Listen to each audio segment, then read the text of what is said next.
car il entend ma voix. Il a penché vers moi son oreille, et je le chanterai toute ma vie.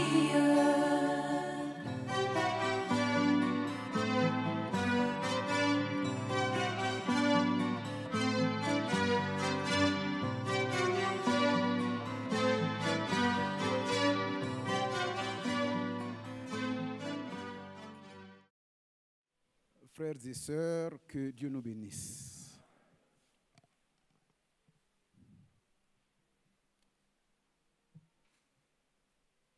Je suis très heureux de vous savoir heureux. Parce que quand les cantiques passaient, j'avais beaucoup d'émotions qui se dégageaient et cela réjouissait énormément mon cœur.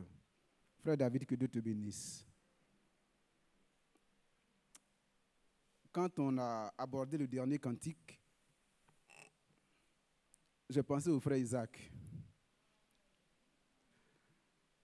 Il aime le dire, un jour viendra où il aura ses 18 ans. Ouais. Donc, quand ce cantique passait, je pensais à lui. Je pensais au frère Franck. Je pensais à chacun de nous. Oui, le Seigneur ne nous a pas dit que sur terre, nous n'allons pas vieillir. Ce n'est pas ce qu'il a dit.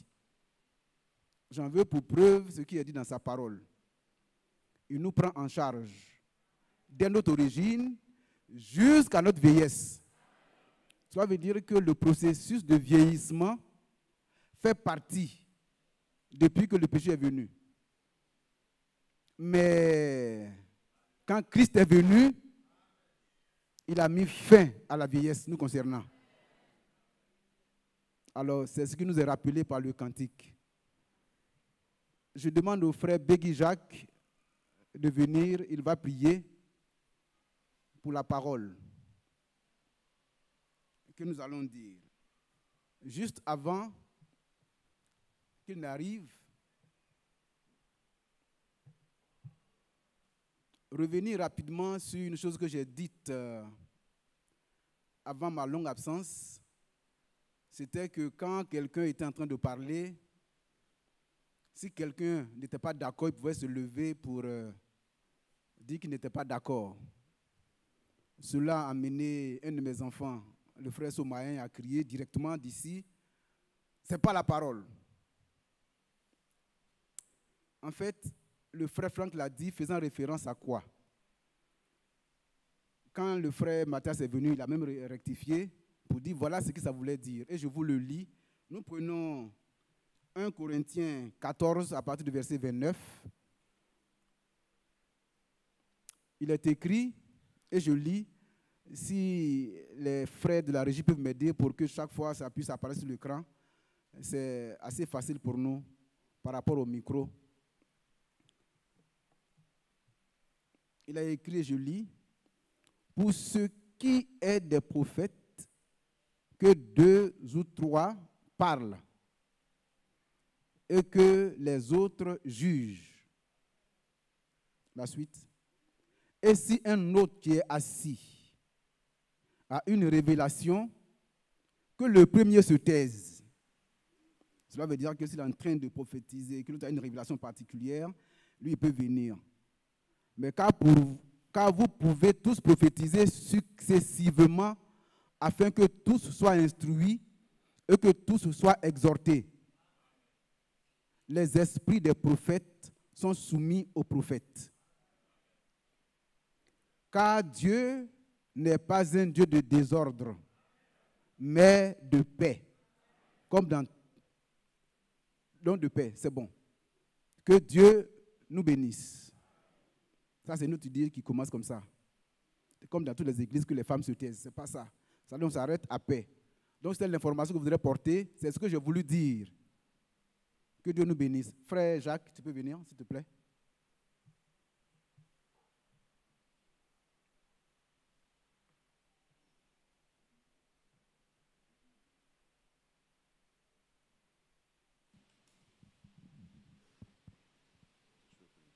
pour la parole.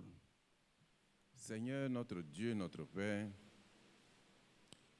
tu nous as déjà nourris par ta parole, Amen.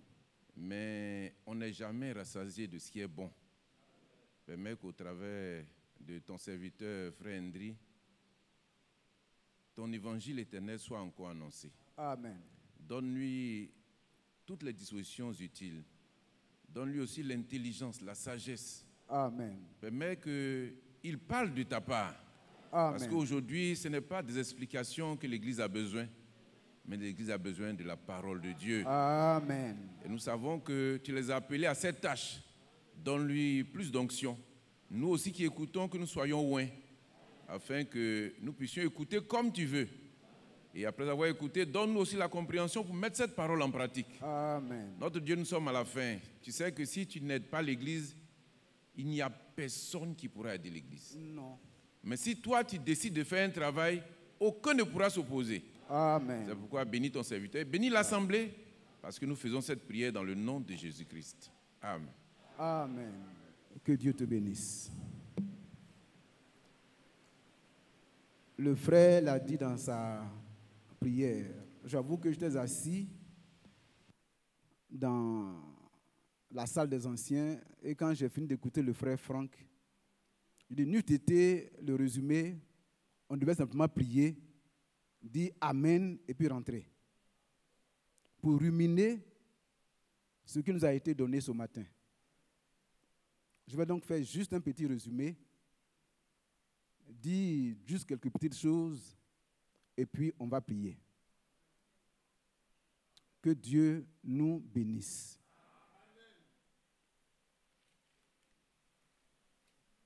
Ce matin, de même qu'hier, quand j'ai écouté la prédication d'hier et j'ai également entendu le frère Franck nous parler ce matin, ça m'a fait penser à Éphésiens 3, verset 4. Éphésiens 3, verset 4.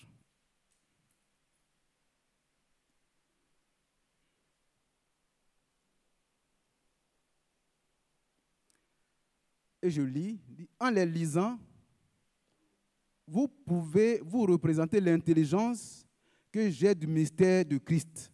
Amen. Quand j'entends le frère Franck parler, non, revenez, c'est juste le numéro 4. Nous pouvons nous représenter l'intelligence que cet homme a des mystères du royaume. J'ai l'impression qu'on n'est pas d'accord. Ah oui. Hier, juste, quand il a commencé à parler, il voulait parler de la Pentecôte, et puis il a commencé à parler de Babel. Lui-même, il s'est dit, les gens vont se poser la question de savoir, mais pourquoi, en parlant de la Pentecôte, on parle de Babel? Mais quand il a fini la démonstration, mon cœur, au-dedans de moi, bouillait. J'ai dit oui, il a une intelligence particulière du mystère de Christ. C'est pourquoi nous sommes heureux d'être dans sa maison, dans la maison du Seigneur, et puis pouvoir recevoir ses enseignements. Ce matin,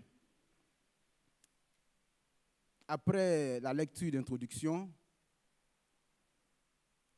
le frère a commencé par un souhait. Il souhaite que tous les prédicateurs s'adressent aux serviteurs de Dieu. Que ces serviteurs de Dieu transmettent la parole telle qu'elle est écrite. C'est son souhait. De ne rien ajouter. Et vous savez, il nous a décliné la répartition du temps. Il dit il y a 4000 ans qui nous séparent, qui séparent Christ d'Adam. Il y a 2000 ans depuis le Seigneur Jésus-Christ. Il est prévu le règne de 1000 ans. Après quoi il y aura un nouveau ciel, une nouvelle terre. Et puis le temps va déboucher dans l'éternité. Amen. Et cette éternité n'a pas de fin.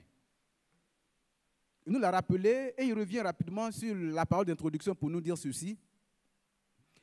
La parole d'introduction a mis l'accent sur la parole prophétique. Il dit, mais vous devez savoir une chose. C'est que les prédicateurs qui prêchent, ils abordent la plupart du temps 3 aspects.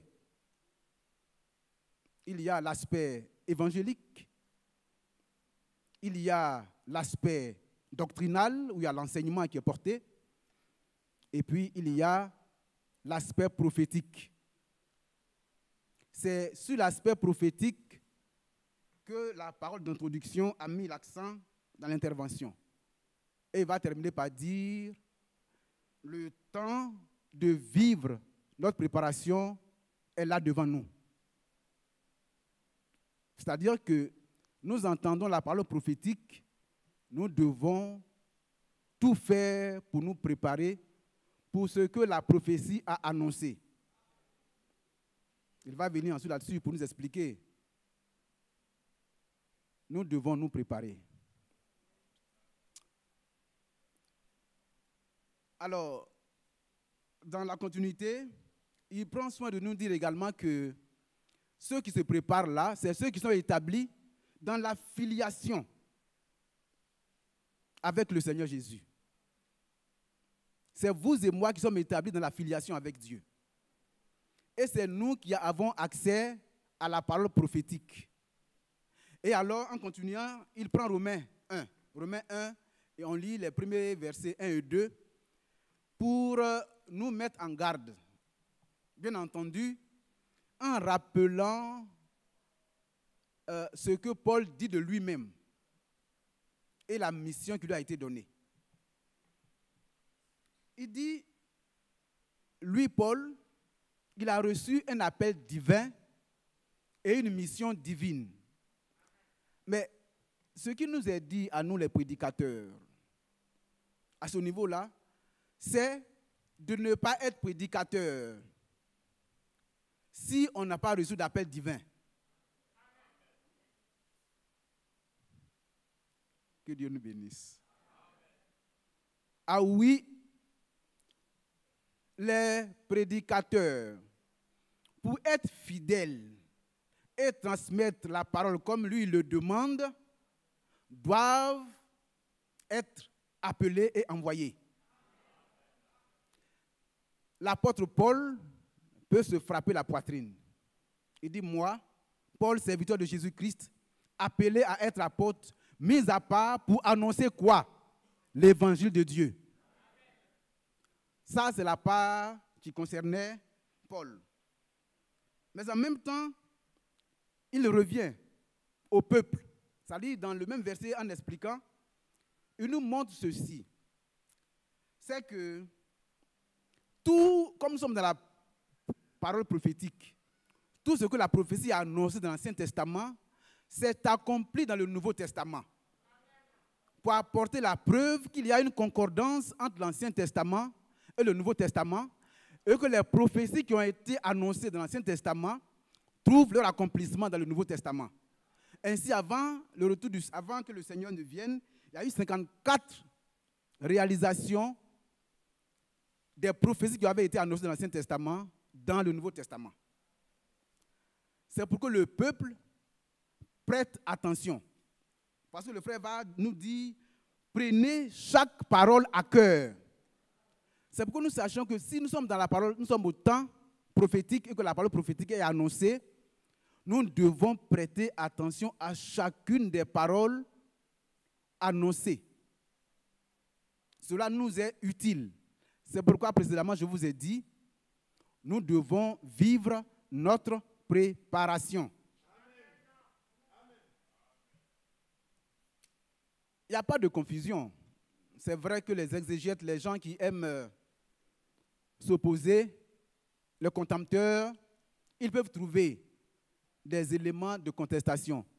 Mais nous n'avons pas cette coutume. Nous sommes les adorateurs de Dieu et nous voulons adorer Dieu en esprit et en vérité.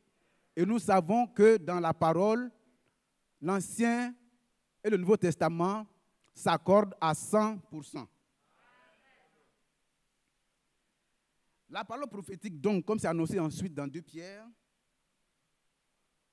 ne doit pas non plus faire l'objet d'une quelconque interprétation. Et il prend soin également de nous rappeler rapidement que ceux qui ont parlé, tous les apôtres qui ont parlé, les prophètes également qui ont parlé, ils ont été des témoins. Témoins en ce sens que le prophète, lui, il est un voyant. Dieu prend soin de lui montrer ce qu'il doit communiquer au peuple, et quand il vient, il le communique au peuple. Les apôtres, eux, pendant 3 ans et demi, ils ont mangé avec le Seigneur Jésus. Ils ont partagé beaucoup de choses avec le Seigneur Jésus. Ils ont vu le Seigneur Jésus accomplir des choses. Ce qu'ils annoncent, ce ne sont pas des fables. Ce qu'ils annoncent, c'est la parole de Dieu qui vous est destinée pour votre salut. Amen. Et donc, il dit, nous annonçons des choses que nous savons en tant que témoins. Pour cela, frères et sœurs, nous devons rester fermement attachés à la parole prophétique qui ne doit pas être interprétée. Amen. Alors, il nous dit, cette parole prophétique a dit beaucoup de choses. Beaucoup, beaucoup, beaucoup.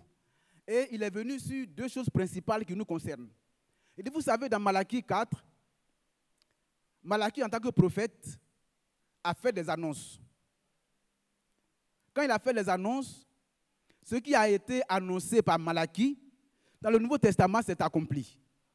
Au temps de Jean-Baptiste, Jean-Baptiste a été envoyé. Jean-Baptiste était un prophète envoyé qui est venu pour accomplir la prophétie de Malachie.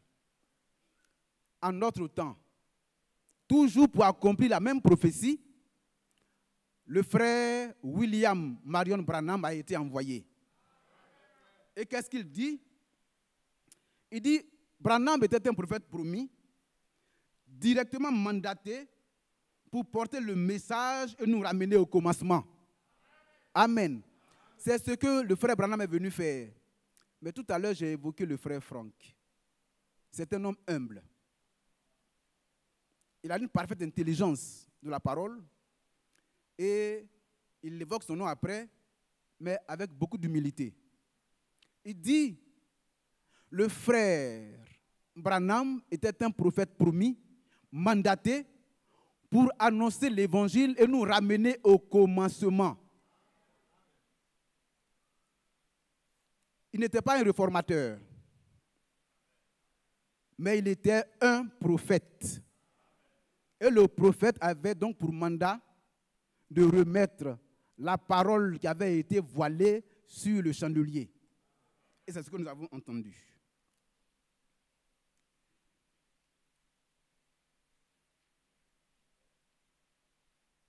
Alors, en plus de ça, il nous conseille autre chose. À nous qui avons entendu, il dit, lorsque vous avez reçu toutes ces bonnes paroles que nous annonçons, que nous reste-t-il à faire, toi et moi, qui entendons la parole? Nous devons prier pour que Dieu nous fasse entrer dans sa parole par l'Esprit. C'est-à-dire qu'il ne faudra pas qu'on reste au niveau intellectuel. Nous avons une bonne connaissance de la chose, nous pouvons relayer de façon intellectuelle. Il dit, mais ça c'est une chose, peut-être c'est bon. Mais le plus important, c'est que Dieu nous fasse entrer dans son plan par son esprit. Qu'il en soit ainsi, que chacun de nous soit baptisé du Saint-Esprit. On reviendra là-dessus. Parce que les apôtres qui nous ont précédés, eux, étaient remplis du Saint-Esprit.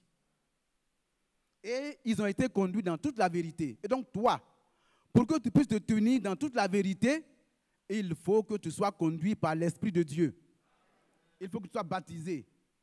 C'est donc une invitation à nous tous à revenir à la parole pure, claire, telle que nous en entendons aujourd'hui.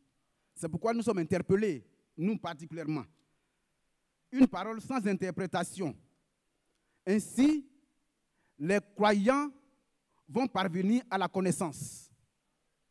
Les croyants vont parvenir à la révélation et parvenir à la foi. C'est ce que le Seigneur veut de chacun de nous. La rédemption a eu déjà lieu. Le pardon également a eu déjà lieu, comme vous pouvez nous le rappeler. Il n'y a plus de culpabilité. Il n'y a plus de culpabilité. Il dit, il rappelle des choses qu'on sait, mais c'est tellement important pour nous. Il nous rappelle que si quelqu'un est en Christ, il est devenu une nouvelle création. Tout à l'heure, je vais venir là-dessus pour parler de certaines choses. Pour l'instant, je fais le résumé. Si quelqu'un est en Christ, il est devenu une nouvelle création. S'il est devenu une nouvelle création, il doit se rendre compte que tout est accompli pour lui. Il n'a plus de péché, il n'est plus coupable. On ne peut pas retenir quelque chose contre toi. Ça ne dépend pas de toi. Crois seulement. Ce que le Seigneur nous demande aujourd'hui, c'est de prêter attention à la parole et la prendre pour nous.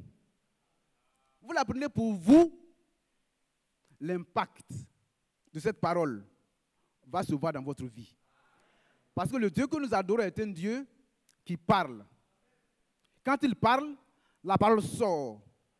Quand elle sort, elle atteint sa cible. Quand elle atteint sa cible, elle opère la transformation souhaitée.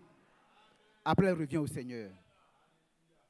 Mais encore faut-il que celui qui a entendu la cible reçoive cette parole. Si vous ne la recevez pas, vous rendez nul à votre égard la parole qui est sortie. Donc nous sommes ici pour recevoir ce que Dieu nous dit. Il dit, vous n'êtes plus coupables. Vous êtes devenus saints. Vous êtes sans défaut. Vous êtes sans reproche. Vous êtes irréprochables. Vous êtes inattaquables. Peut-être qu'on viendra vous dire, non, il y a un an, tu étais un adultère. Tu dis, oui, tu as bien dit. Il y a un an. Amen. Aujourd'hui, je ne suis plus attaquable. Je suis saint. Je suis sans défaut. Je suis sans reproche parce que j'ai accepté l'œuvre de Golgotha. Là-bas, nous l'avons entendu la fois dernière, le message a été ensanglanté. Christ a été crucifié. Quand il a été crucifié, le message qui m'est parvenu, je l'ai accepté par sa grâce. Et j'ai été libéré de l'adultère de l'année dernière, de ma prostitution de l'année dernière, de mon vol. Je suis devenu une nouvelle création. Ça, c'est l'évangile. C'est la bonne nouvelle. Recevez-la, s'il vous plaît, frère. Ne regardez pas ce que vous êtes, mais ce qui est seul valable, c'est ce que Christ a fait. Devant le Seigneur, c'est ce qui reste valable. Ce n'est pas ce que toi tu peux penser, ce que tu peux faire. Ce qui reste valable, c'est l'œuvre de la rédemption. C'est le rachat. C'est Golgotha. Et tous les effets rédempteurs te sont accessibles. Mais vous savez, le Seigneur, il est tellement bon et il n'est pas un Dieu contraignant. Sa parole est contraignante, mais lui ne te contraint pas. Mais celui qui est imprégné de la parole, dans son homme intérieur, il y a une voix contraignante qui lui dit, mets-toi au pas. Et il se met au pas. La parole qui est venue, c'est elle qui devient contraignante. Mais lui, c'est un Dieu de liberté. Il dit, là où il y a mon esprit, il y a la liberté. C'est pourquoi, hier, il disait, arrêtez les préceptes sur les préceptes. Arrêtons les lois sur les lois. Laissez les enfants de Dieu recevoir la parole. S'ils reçoivent de bon cœur la parole, comme la bonne terre qui a reçu la bonne semence, ils vont porter des fruits qui rendent témoignage de leur appartenance. C'est tout. Le Seigneur dit, vous êtes libres. Mais qui va se laisser asservir par le péché à cause de cette liberté? Qui? Dites-moi. Qu'il se lève. On va prier pour lui. Tout m'est permis. Tout. Mais moi, je vais être enlevé. Celui qui veut être enlevé a une attitude. Vous savez, il y a des sélections qui se font. À l'école, il y a des sélections, au travail, il y a des sélections. Et généralement, pour un seul poste, il peut y avoir 200 candidats, 300 candidats, 1000 candidats. C'est pour un seul poste. Chez le Seigneur, il y a beaucoup de maisons dans sa demeure. Et lui, sa sélection, il vous sélectionne tous. Mais à condition que vous acceptiez sa parole. Et que sa parole fasse son effet en vous. Alors vous êtes sélectionné. Ce n'est pas une sélection comme dans le monde. Le Seigneur, dans sa liberté, veut te sélectionner, mais il a besoin de ta participation. C'est tout. Quand Samuel, tout petit, ne savait pas ce qui se passait, il était dans la maison avec Élie, mais ne comprenait pas ce qui se passait, et que le Seigneur lui a dit, Samuel, Samuel. Il allait vers qui? Il ne comprenait pas. Il est allé vers Élie. Plusieurs fois. Mais quand il a été instruit, comme toi tu es instruit aujourd'hui, quand il a entendu la voix, qu'est-ce qu'il a dit? Me voici. C'est sa participation en lui, ça. Toi aussi, tu entends cette bonne parole. Tu dois dire, Seigneur, me voici. Qu'il me soit fait selon ta volonté. Alors il nous disait, laissez-les, nous voulons. Laissez-les, nous planifions. Laissez-les, nous faisons. Soumettez-vous à la volonté de Dieu. Alors le Seigneur va faire ce qu'il veut faire dans son église. Le Seigneur va faire ce qu'il veut faire dans ta vie par sa parole. C'est tout. Laissez les préceptes. Laissez les règles. Mais soumettez-vous à la parole. Pour que la parole elle-même vous donne les préceptes que nous avons. Et nous donne la capacité de nous soumettre à cela. Et ce n'est pas vous qui allez le faire. Dans Ézéchiel, il nous a dit ceci. Je vais vous donner un esprit. Mais après avoir reçu l'esprit, je vais vous donner quoi? La capacité. Pour que vous soyez capable de mettre en pratique ma parole. Donc, c'est l'objectif du Seigneur. Alors, laissons les préceptes. Mais soumettons-nous à la parole. Il faudrait que cela soit un appel personnel. Puisque nous sommes arrivés au niveau de la préparation personnelle finale. Donc, ce n'est pas quelqu'un qui va te dire, frère, fais ça ou fais ci. Nous avons reçu l'Esprit. Et c'est l'Esprit lui-même qui nous enseigne. Donc, frères et sœurs, laissez-vous enseigner par l'Esprit, s'il vous plaît. Ne soyez pas rebelles. Recevez la parole avec joie. Et alors le Seigneur va accomplir en vous ce qu'il a prévu dès avant la fondation du monde. Vous avez été préconnus. Ceux qu'il a préconnus, il les a appelés.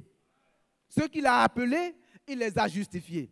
Ceux qu'il a justifiés, il les a aussi glorifiés. Ce qu'il veut, c'est que vous soyez à l'image de son Fils Jésus. Pour cela, il s'est donné lui-même les moyens. Et il travaille. Il a besoin simplement de votre accord.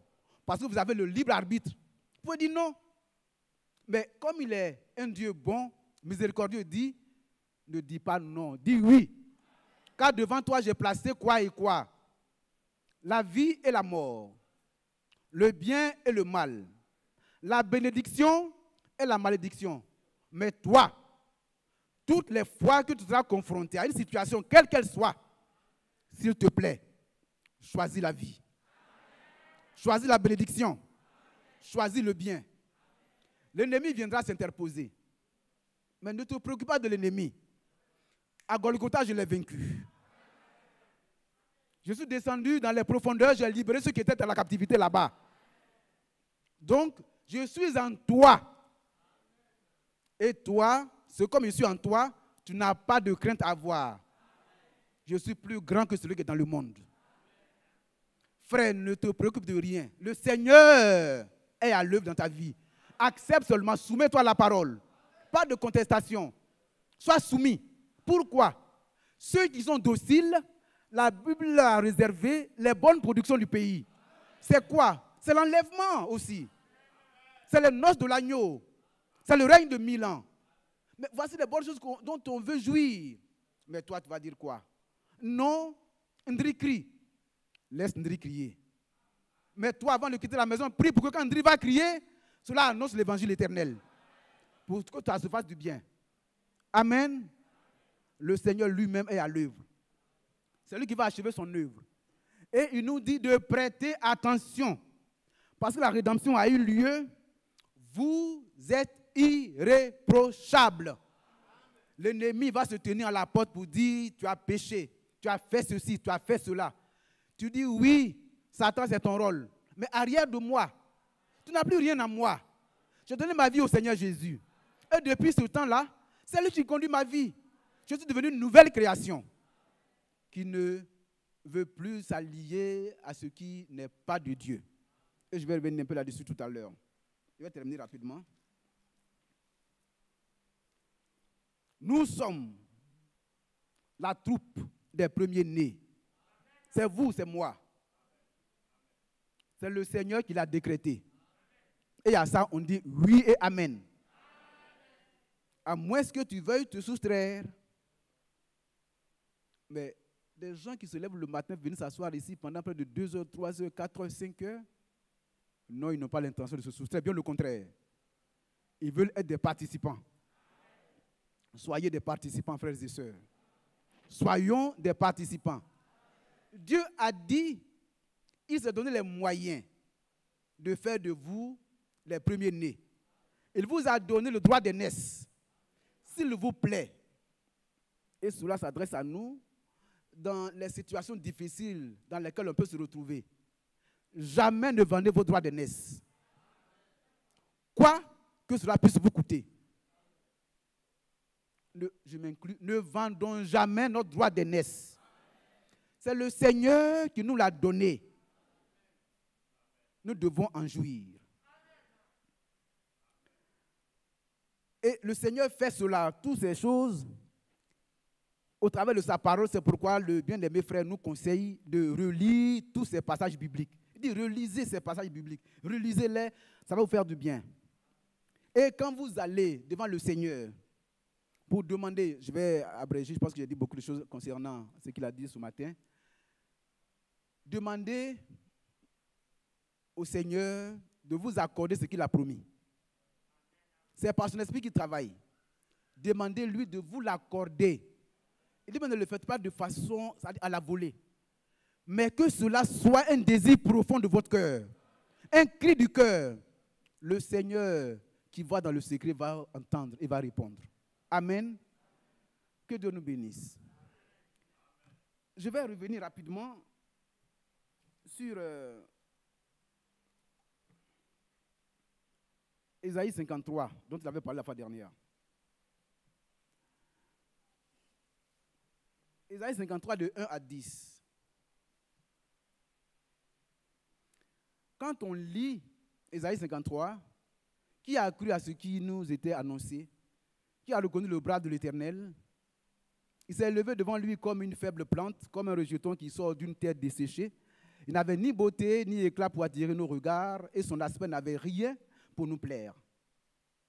Méprisé, abandonné des hommes, homme de douleur et habitué à la souffrance, semblable à celui dont on détourne le visage, nous l'avons dédaigné. Nous n'avons fait, c'est parti trop vite, nous n'avons fait de lui aucun cas. Cependant, ce sont nos souffrances qu'il a portées. C'est de nos douleurs qu'il s'est chargé et nous l'avons considéré comme puni, frappé de Dieu et humilié. Mais il était blessé pour nos péchés, brisé pour nos iniquités. Le châtiment qui nous donne la paix est tombé sur lui et c'est par ses meurtrissures que nous sommes guéris. Quand j'ai regardé ce tableau, ça m'a fait penser à une prédication du frère Branham. C'est le tableau le plus sombre qu'on peut décrire. Un tableau sombre. Cependant, c'est le tableau le plus glorieux aussi qu'on peut voir. Il nous rappelle Golgotha. Amen. Le frère Branham, quand il a voulu parler de ça, il a pris plutôt Luc 23, où il a dit là-bas, là, ils le crucifièrent. 4 mots, il dit là, ils le crucifièrent. Il a fait son commentaire. J'ai voulu m'arrêter un peu là pour que nous puissions après ce que nous avons entendu, que nous sachions quelle est notre position. On l'a dit tout à l'heure quand je parlais. Vous êtes, s'il vous plaît, une sacerdoce royale. Vous êtes des fils et des filles du Dieu vivant. Vous êtes des bénis de Dieu. Vous avez reçu le droit d'aînesse, je l'ai dit. Mais acceptez le frère. Acceptez le sœur. Il faut que chacun de nous se rende compte de ce que Christ a fait et quelle a été sa position. On le décrit ici, le frère en a parlé rapidement. Je vais rapidement en parler. Et puis, nous allons prier.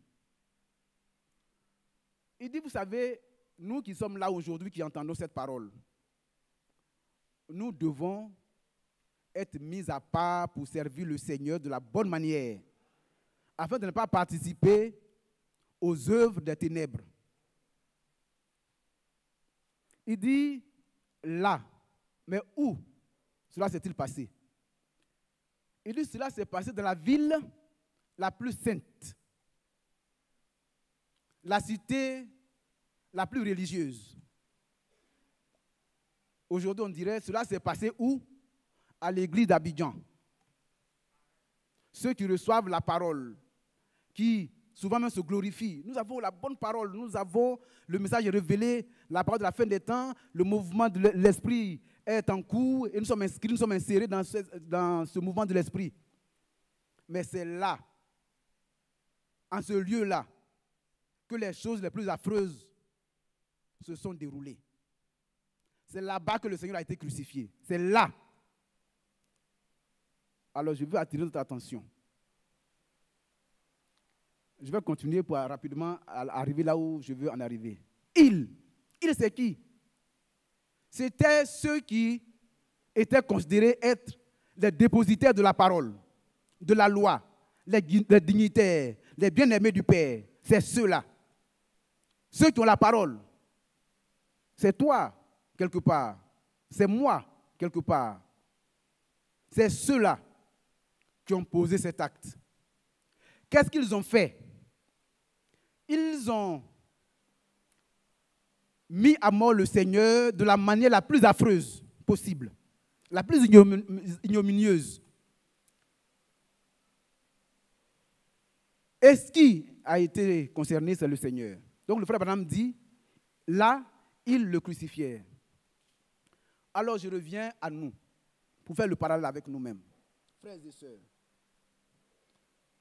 est-ce que nous sommes, c'est ce peuple de Dieu qui est exposé à la parole du Seigneur les mercredis, les samedis et les dimanches?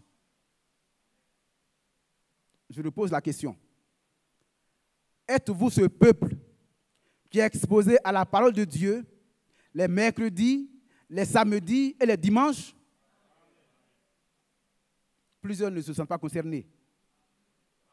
Mes frères et sœurs, nous, moi du moins, je suis exposé à cette parole tous les mercredis, de 17h30 à 18h30. Les samedis, 17h30 à 18h30. Et les dimanches, avant c'était de 8h à 9h, aujourd'hui c'est de 9h à 10h. Nous sommes exposés à cette parole. Mais quelle est notre attitude? Quel est l'impact de cette parole? Lorsque le Seigneur a fait ce qu'il a fait, quel était son objectif? Son objectif, si on continue de lire, au verset 10, allons au verset 10 d'Ésaïe, au verset 10. Il a plu à l'Éternel de le briser par la souffrance. Après avoir livré sa vie en sacrifice pour le péché, il verra une postérité et prolongera ses jours. Et l'œuvre de l'Éternel prospérera entre ses mains.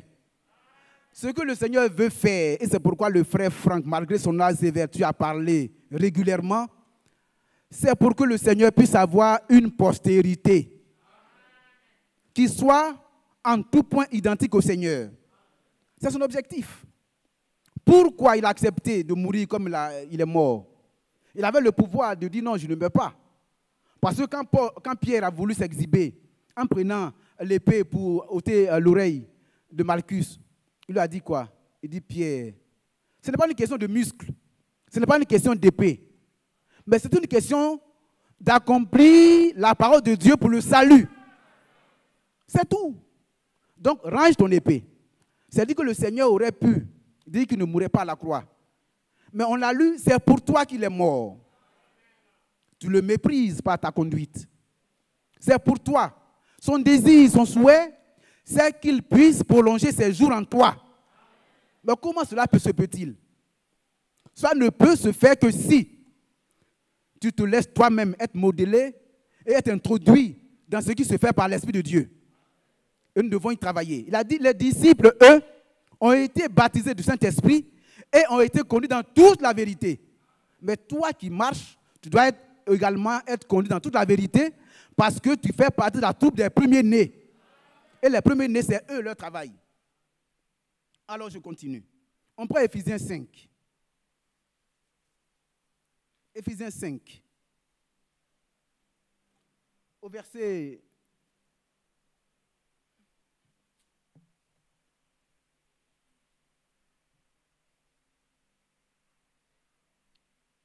À partir du verset 26.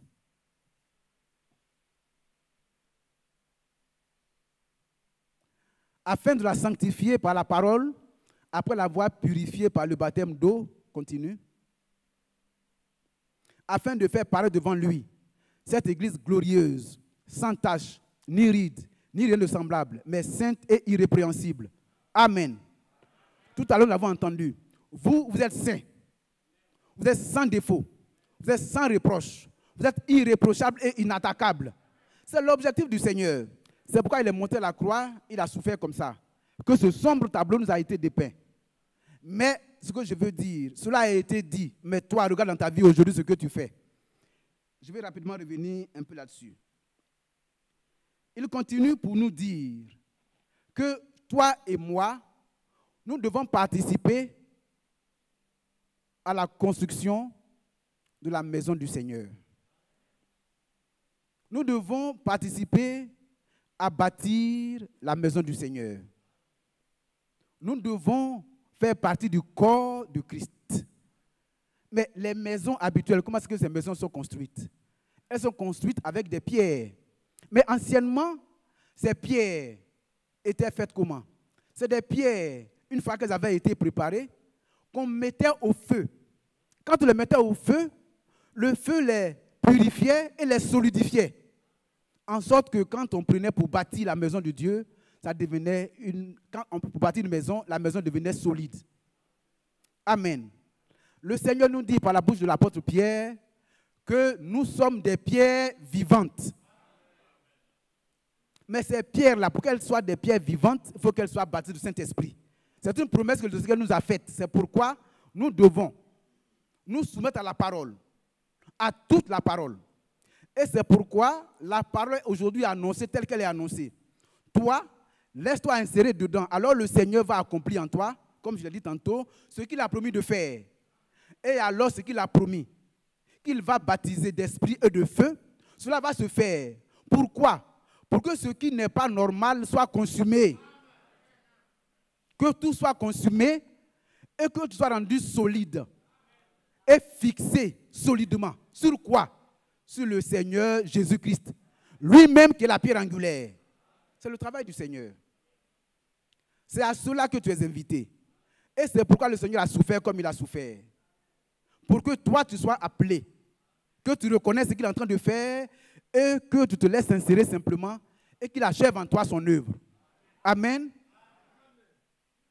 Mais comment, pendant longtemps, et c'est là que je vais m'arrêter, les gens se sont conduits. On va lire Genèse 6. Genèse 6 nous dit quoi?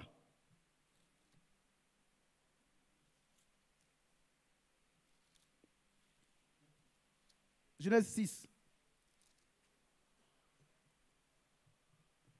Il dit, lorsque les hommes eurent commencé à se multiplier sur la terre et que des filles leur furent nées, les fils de Dieu virent que les filles des hommes étaient belles, et ils en prirent pour femmes parmi toutes celles qu'ils choisirent. Oh! Alors l'Éternel dit, mon esprit ne restera pas à toujours dans l'homme, car l'homme n'est que chair, et ses jours seront de 120 jours. La suite, vous la connaissez. Le déluge va venir. Et le monde antédiluvien a été détruit. Voici des hommes qui sont instruits de la meilleure des manières, qui sont connectés à la source de vie, d'eau vivifiante. Ils reçoivent régulièrement l'eau, la parole, accompagnée de l'Esprit du Seigneur.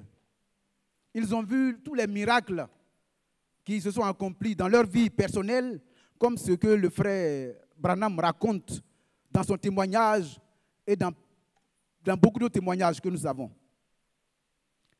Les fils de Dieu. C'était en son temps-là les enfants de Seth.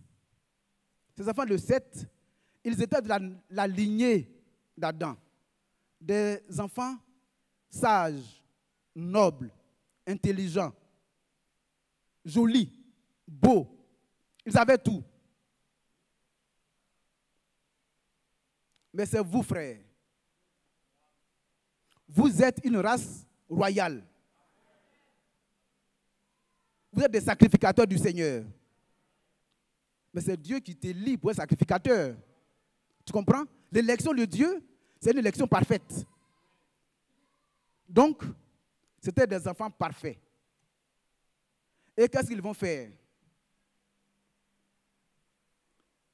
Ils vont perdre leur position. C'est pourquoi je dis, frère, sachez qui vous êtes. Ce matin, on l'a dit. Vous êtes irréprochables, vous êtes inattaquables. Mais ne vous servez pas de ces mots-là pour faire ce que vous voulez. Ces paroles, quand nous l'entendons, nous devons avoir peur et trembler pour dire, mais Seigneur, aide-moi à me conformer à ta parole. Mais non, pas non, je vais aller, comme on dit, je suis maintenant libre, je peux tout faire, je vais alors me vautrer dans le péché. Non, cela veut dire que tu as toujours été reproché. Tu as été toujours attaquable.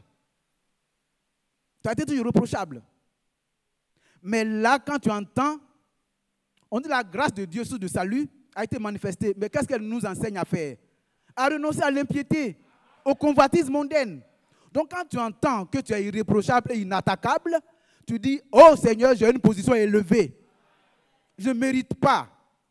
C'est un don gratuit que Dieu m'a fait.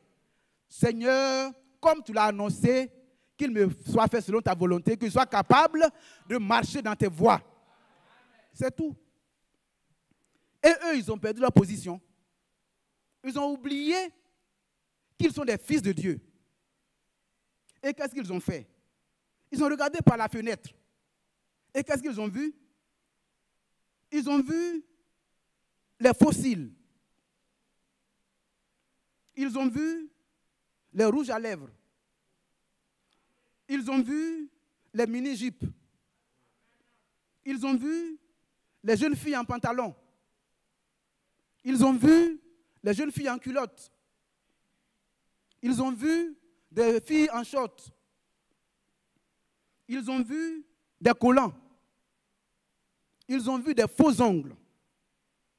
Ils ont vu des faux seins. Ils ont vu des fausses fesses. Ils ont vu de la dépigmentation.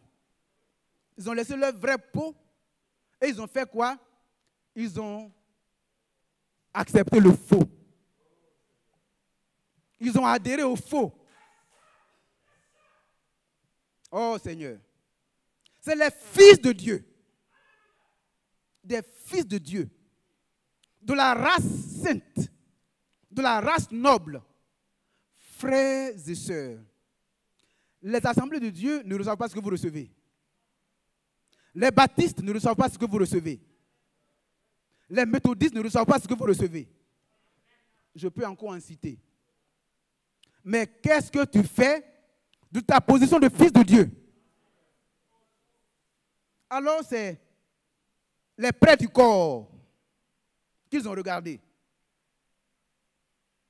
C'est les bras minces, parce qu'il fait chaud, qu'ils ont regardé. Ils ont regardé les décolletés, c'est-à-dire les sœurs qui, elles cousent leurs choses, tout est à découvert. Ou bien le dos est large, ou bien tout ça là c'est dehors. Quand tu regardes même, tu vois tout. Tu vois même le soutien, tu vois souvent des choses qui sont là. C'est ça. Les filles de Dieu ont regardé ça, c'est ce qu'ils ont aimé. Mais c'est du faux. Le Seigneur Jésus dit, je suis le chemin. Je suis la vérité. Je suis le vrai. Mais vous êtes vrai, vous qui avez reçu la parole. Parce que Christ est la parole. Amen. Le Seigneur a souffert à la croix pour avoir une postérité. Il a souffert à la croix pour se présenter à lui-même une épouse sans tache, ni ride, irrépréhensible. Le Seigneur nous dit ce matin que vous qui recevez cette parole-là, vous êtes saints, sans défaut, sans reproche, irréprochable et inattaquable. C'est votre position aujourd'hui. Je parle pour attirer votre attention sur la séduction qui s'est passée peut-être hier, ou avant-hier, ou il y a une semaine, ou il y a un an, ou il y a 2 ans. Pour dire aujourd'hui, le Seigneur dit, tu es inattaquable. Il faut que tu puisses dire, c'est vrai, ça c'était hier. Oui, hier j'ai regardé les fossiles. Hier, je n'ai pas aimé ma peau, j'ai voulu mettre quelque chose pour arranger ma peau. Hier, j'ai vu que mes seins n'étaient pas machin, j'ai changé mes seins. Laissez ça. Amen. Mais aujourd'hui, j'ai entendu l'évangile éternel. Aujourd'hui, j'ai entendu le son de la trompette. Aujourd'hui, je me laisse avertir. Je me laisse interpeller. Et je demande au Seigneur de m'insérer par son esprit dans son plan, dans son mouvement. Mais malheureusement, c'est ce que les gens ont fait. Est-ce qu'il est possible, vous et moi, comme la Bible le dit, de mettre, est-ce qu'il est normal de mettre du vin nouveau dans de vieilles outres? Ou bien de faire un mélange entre un habit neuf et un vieil habit? Non. Frères, nous devons rester liés entre nous. J'étais à la cellule quand je disais aux gens de la cellule, je dis, mes soeurs, mes jeunes frères également, mes jeunes soeurs, est-ce que le Seigneur, quand il va venir, il va prendre quelque chose qui n'est pas sain? Ce n'est pas possible. Le Seigneur est la pierre de fête, il est la tête. Quand il va venir, il va prendre un corps. Mais la tête et le corps sont de la même nature. La tête est l'époux. Le corps est l'épouse. Les deux vont se mettre ensemble pour former un tout harmonieux, sain, agréable au Seigneur. Est-ce que vous comprenez?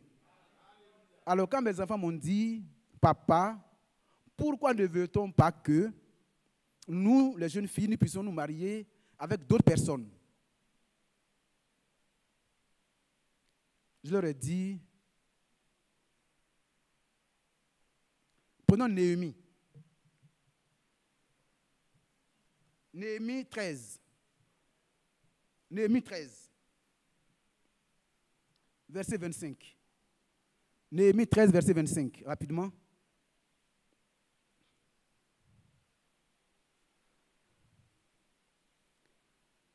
Je leur fis des réprimandes et je les maudis.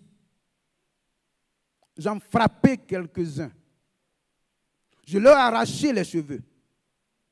Je les fis jurer au nom de Dieu en disant, vous ne donnerez pas vos filles à leurs fils. C'est moi qui le dis. Est-ce que c'est moi qui le dis? Et vous ne prendrez pas leurs filles ni pour vos fils, ni pour vous. N'est-ce pas en cela qu'a péché Salomon, roi d'Israël? Il n'y avait point de roi semblable à lui parmi la multitude des nations. Il était aimé de son Dieu et Dieu l'avait établi roi sur tout Israël. Néanmoins, les femmes étrangères l'entraînaient aussi dans le péché. Faut-il donc apprendre à votre sujet que vous commettez un aussi grand crime et que vous péchez contre notre Dieu en prenant des femmes étrangères? Est-ce que c'est le frère Hendrik qui l'a dit? Je dis à mes enfants, le frère Franck nous dit, prêtez attention à la parole. La parole qui sort est un commandement. La parole qui sort est un ordre. Soumettez-vous à la parole. Portez la parole et la parole va vous porter au temps difficile. Pourquoi Christ a été dépeint dans un tableau si sombre? Il voulait avoir une postérité et prolonger ses jours. Christ veut se présenter à lui-même une épouse sans tache, ni ride, irrépréhensible. Aujourd'hui, le serviteur fidèle nous dit ceci. Le Seigneur a déjà tout accompli. Pour nous rappeler ce qui s'est passé, il a déjà tout accompli. Il vous a donné de faire partie de la troupe des premiers-nés. Il vous a donné le droit d'aînesse. Ne vendez pas vos droits d'aînesse. Alors, frères et sœurs, si quelque part nous nous sommes endormis, si quelque part nous nous sommes assoupis, si quelque part nous sommes en train de sommeiller, réveillons-nous. Je vous invite tous à nous réveiller. Le Seigneur est à la porte.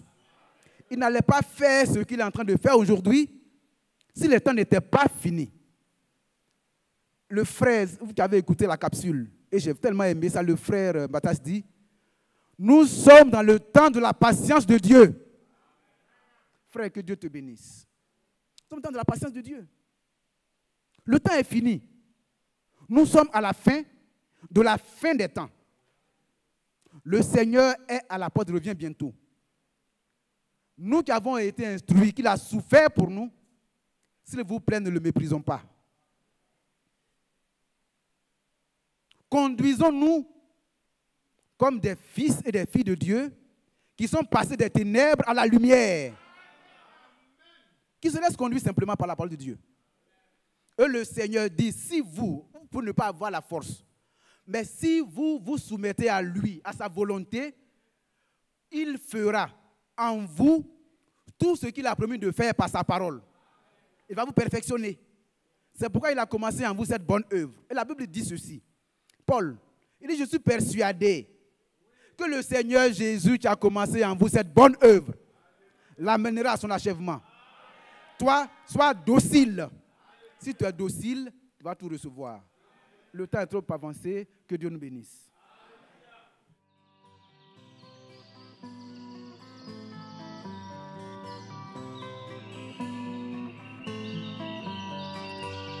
J'aime l'Éternel, car il entend ma voix. Il a penché vers moi son oreille, et je le chanterai toute ma